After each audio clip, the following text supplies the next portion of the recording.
अस्सलाम वालेकुम एवरीवन। तो हम लोग कर रहे थे बोन ट्यूमर्स का टॉपिक, और बोन ट्यूमर्स में हमारे पास जो अब अगला ट्यूमर हमने पढ़ना है दैट इज कॉन्ड्रोब्लास्टोमा। बेसिकली हम कार्टिलेज फॉर्मिंग ट्यूमर्स पढ़ रहे थे, और कार्टिलेज फॉर्मिंग ट्यूमर्स में जो बिनाइन कार्टिलेज फॉर्मिंग ट्यूमर था एक वो मैंने आपको बता दिया था विच इज ऑस्टियोकॉन्ड्रोमा।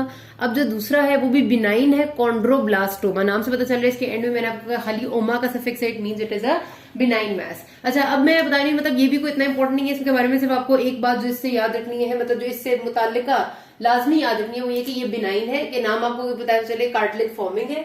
उसके साथ साथ ये कि इसको हम कॉर्डमेन्स ट्यूमर भी कहते हैं, ठीक है, क्योंकि इसका ना जब ग्रोथ होती है ना तो ये इस तरह से लिफ्ट करता है बोन के पेरियोस्टियम को कि ऐसे एक ट्रायंगुलर शेप स्ट्रक्चर आपको नजर आता है ऑन द एक्सरे, ठीक है। अब सपोज करें ये मेरे पास बोन थी और ये बोन के ऊपर ये वाला यहाँ पर कार्टिलेज फॉर्मिंग ट्यूमर ग्रो कर रहा है, जिसकी वजह से एक पेरियोस्टियम बोन की लिफ्ट हो गई है, ठीक है। जब पेरियोस्टियम लिफ्ट हो जाती है तो इसे ट्रायंगुलर स्ट्रक्चर सा बन जाता है। इसको कॉर्डमैन नामी शख्स ने पहली बार देखा और सोचा कि ये एक्सरे पे एक बड़ी पर्टिकुलर सी फाइंडिंग नजर आ रही है पहली बार, क्योंकि इस ट्यूमर पे देखी गई, तो इसलिए उसने अपना नाम दे दिया और उसको कह दिया कॉर्डमैन्स ट्रायंगल है ये, और इसको कॉर्डमैन्स ट्यूमर भी कहते हैं। वरना ये वाली जो फाइंडिंग है ना, मतलब पेरियोस्टियम को लिफ्ट करने वाली, ये बाकी कुछ और ट्यूमर्स में भी मिलती है, लेकिन first time it was discovered in this chondroblastoma by Codman, इस वजह से इसको कॉर्डमैन्स ट्यूमर कहते हैं। एक तो आपने ये बात याद रखनी है। दूसरी आपने इससे मुतालिक ये बात याद रखनी है कि कार्टिलेज फॉर्मिंग है, मतलब ये कि ये आपका कार्टिलेज ही बनाता है और इसके अंदर कोई बोनी ग्रोथ नहीं होती। मोस्ट कॉमनली किसको अफेक्ट करते हैं, साइड क्या है इसकी, एपिफिसिस ऑफ द बोन्स को। एपिफिसिस का मतलब होता है एंड्स ऑफ द बोन्स, ठीक है। अच्छा, उसके बाद हमारे पास जो अगली इंपॉर्टेंट बात यह है कि इसकी जो अपीयरेंस आती है ना, मतलब जब ये ग्रो कर रहा होता है तो बहुत तेजी से इसमें जो कार्टिलेज के सेल्स ग्रो करते हैं वो हमें रेडियोलॉजी में ऐसे नजर आता है जैसे चिकन वायर फेंस पैटर्न होता है। चिकन वायर का मतलब ये होता है कि आपको देखे कभी मुर्गियों का, जहां पर मुर्गियां रहती हैं उसकी फेंस उनने तारों से ऐसे लगाई हुई होती है, ठीक है, कि मुर्गियां बाहर ना निकले। मतलब जो लोकल जिनने कभी मुर्गी की दुकान पे जाके देखे तो उनकी ऐसे तारों से ना मुर्गियों को फेंस किया होता है, तो बड़ी हेप हैजर्ड सी कंडीशन होती है। उस किस्म की अगर तस्वीर आती है उसको हम रेडियोलॉजी पे चिकन वायर फेंस पैटर्न कहते हैं। कोई ऐसी रॉकेट साइंस नहीं है, बस इतना याद रख लेना कि एमसीक्यू में अगर कोई पूछे ना कि एक बंदा आपके पास प्रेजेंट की है जिसको काफी अरसे से एक जॉइंट में पेन था, जाहिर है एपिफिसिस इन्वॉल्व हो रहा है, इसका मतलब है जॉइंट इन्वॉल्व होगा, ठीक है। ये लॉन्ग बोन्स के एपिफिसिस को इन्वॉल्व करता है, याद रखना है। तो वो कहता है कि बहुत अरसे से उसको थोड़ा थोड़ा जॉइंट में दर्द था और आपने जब एक्सरे किया तो आपको चिकन वायर फेंस पैटर्न मिला, तो दिस इज कॉन्ड्रोब्लास्टोमा, याद रखना है, ठीक है। तो इसमें हमने क्या करना होता है, सिंपल सी बात है कि ये क्योंकि एपिफिसिस में है तो हम इसको खोलते हैं और ट्यूमर को क्यूरेटेज का मतलब होता है कि उसको जला के वहीं पर खत्म कर देना, पूरा एक्साइज ना करना, क्योंकि ये है ना एपिफिसिस पे, तो यहाँ पर आपकी ग्रोथ प्लेट डैमेज होने का खतरा होता है, इसलिए हम इसकी क्यूरेटेज करते हैं। दैट्स इट, बस इतना याद रखना है, ठीक है। बात याद रखने वाली है, epiphysis, Codman's triangle, chicken wire fence pattern. There is chondrosarcoma, नाम से पता चला it is a malignant cartilage forming tumour, ठीक है। तो इसके बारे में आपने ये बात याद रखनी है कि ये third most common malignant tumour of the bone है। First malignant tumour of the bone जो है सबसे मोस्ट कॉमन वो ऑस्टियोसार्कोमा है, जो हम पढ़ चुके हैं। सेकेंड जो malignant tumour of the bone most common होता है वो माइलोमा है, मल्टीपल माइलोमा, ठीक है। वो आपका ब्लड से रिलेटेड है, क्योंकि आपकी बोन मैरो भी बोन में ही होती है, जाहिर है उससे रिलेटेड ट्यूमर। और थर्ड मोस्ट कॉमन जो ट्यूमर है दैट इज दिस कॉन्ड्रोसार्कोमा, ठीक है, जो बोन में होता है। उसके बाद हमारे पास जिसमें बात वही है कि ये ग्रो तो करता है आराम आराम से, मेटास्टेसाइज कुछ खास नहीं करता है, लेकिन जो आपने इसके बारे में याद रखनी है वो ये कि इसको हम ट्रीटमेंट डिपेंड करता है कि कितना ज्यादा इसकी ग्रोथ है। Wide surgical excision along with chemo and radiotherapy, मतलब इसके बारे में और कुछ बात याद रखने की जरूरत नहीं, कोई इतना इंपॉर्टेंट नहीं है। अगले जो है ना वो बहुत इंपॉर्टेंट है, और अगले कौन से, giant cell tumour and Ewing's sarcoma.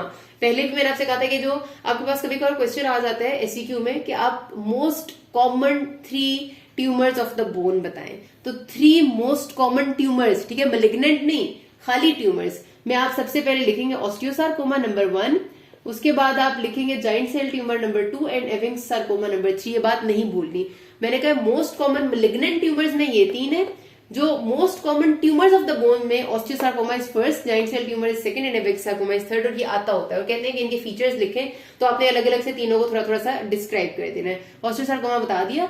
अब जाइंट सेल ट्यूमर ये भी आपने पहले पढ़ा हुआ है, ऑस्टियोक्लास्टोमा भी इसको कहते हैं। क्यों? क्योंकि इसमें हमारे पास आपको होता है कि बोन के अंदर हमारे पास जो सेल्स होते हैं, एक ऑस्टियोब्लास्ट होते हैं, एक जो ऑस्टियोब्लास्ट है ये बोन फॉर्मिंग सेल्स होते हैं, और जो ऑस्टियोक्लास्ट होते हैं वो बोन डिस्ट्रॉइंग या बोन ईटिंग सेल्स होते हैं।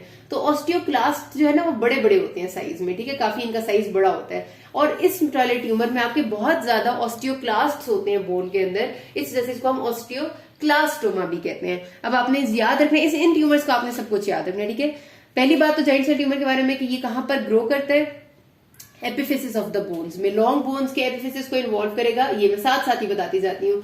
जो एविंग सार्कोमा है वो ऐसी बात नहीं है, वो डायफिसिस को इन्वॉल्व करता है, यानी शाफ्ट ऑफ द बोन को इन्वॉल्व करता है, और उसके साथ साथ फ्लैट बोन्स यानी स्केपुला वगैरह जो होती हैं उनको भी काफी इन्वॉल्व करता है। ठीक है, तो बिल्कुल डिफरेंट है, ये एपिफिसिस में, ये डायफिसिस। चलिए इसको बाद में कर लेते हैं, पहले ये कर लेते हैं।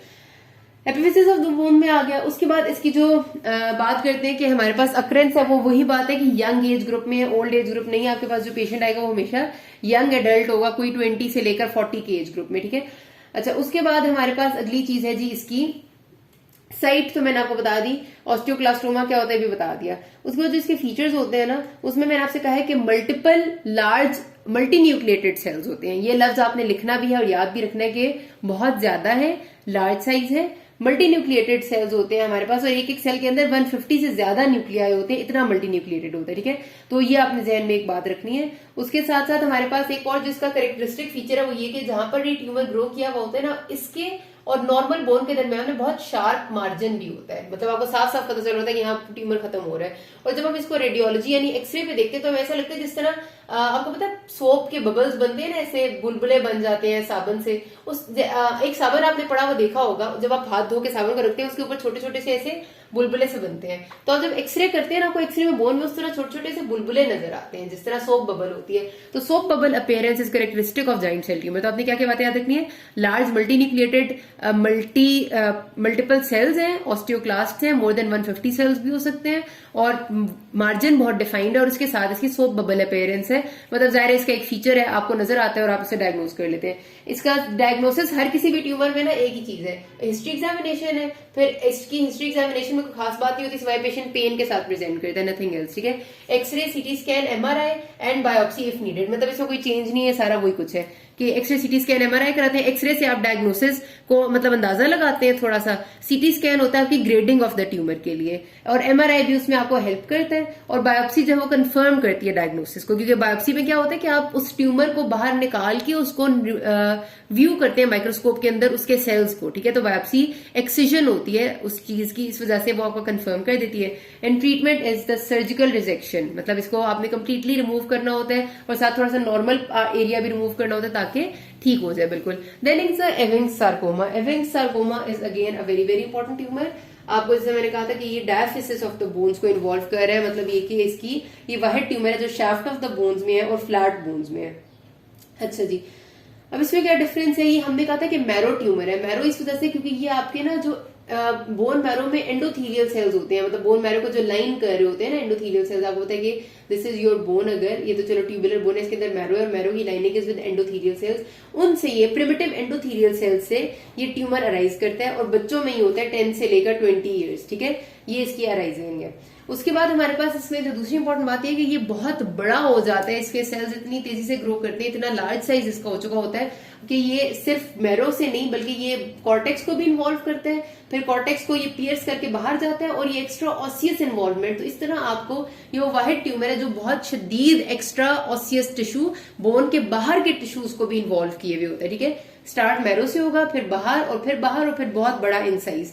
और इसमें जब आप कैरेक्टरिस्टिक फीचर जिसका जब देखते हैं ना एक्सरे में, तो layers by layers cells grow किए हुए होते हैं, जिस तरह प्याज के छिलके लेयर बाय लेयर पड़े हुए होंगे ना, उस तरह से, इसीलिए इसको अनियन स्किन अपीयरेंस कहते हैं। तो आपको याद रखना है कि यहाँ पर इसके सिनेरियो में आपको 99% उन्होंने दिया होता है कि एक्सरे पे अनियन पील अपीयरेंस मिली थी ट्यूमर की, एंड दैट इज कैरेक्टरिस्टिक। इसमें पेशेंट का क्योंकि साइज बहुत बड़ा होता है ना ट्यूमर का, तो पेशेंट शदीद पेन के साथ प्रेजेंट करता है, उसके साथ उसकी जॉइंट मूवमेंट भी बहुत खराब हुई होती है। ट्रीटमेंट में वही है कि आपने सर्जिकली रिमूव करने के साथ साथ रेडियो कीमोथेरेपी देनी है, उससे 5 ईयर सर्वाइवल रेट अच्छा हो जाता है।